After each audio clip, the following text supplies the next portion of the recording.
بسم اللہ الرحمن الرحیم۔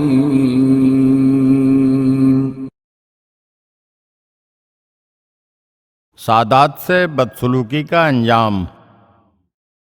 سن 1229 ہجری میں شہر کاشان میں عدالت کے بھیجے ہوئے کارندے نے ایک غریب سید سے قرض کا مطالبہ کیا اور اس پر تشدد کرنے لگا۔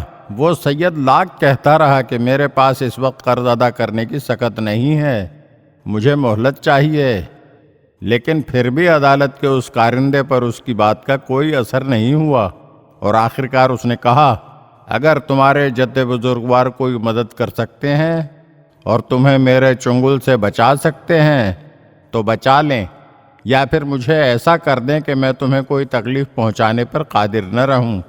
پھر عدالت کے اس کارندے نے ایک معتبر شخص کی ضمانت پر سید کو دوسرے دن صبح تک کی مہلت دے دی، اور ساتھ ہی یہ بھی کہا اگر تم نے کل صبح تک اپنا قرض ادا نہیں کیا تو میں تمہارے منہ کو غلاظت اور گندگی سے بھر دوں گا۔ تم اپنے جد بزرگوار سے کہو کہ اگر وہ کچھ کر سکتے ہو تو کر لیں۔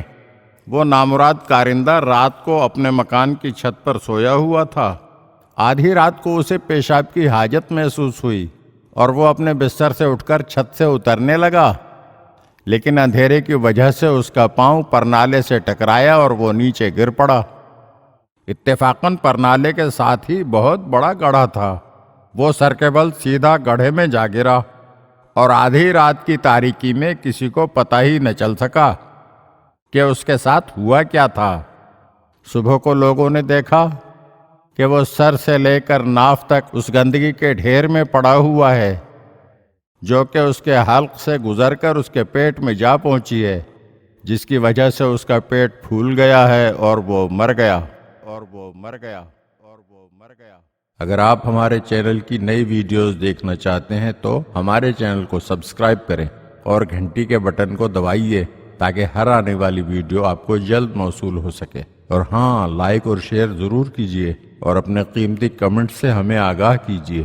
شکریہ۔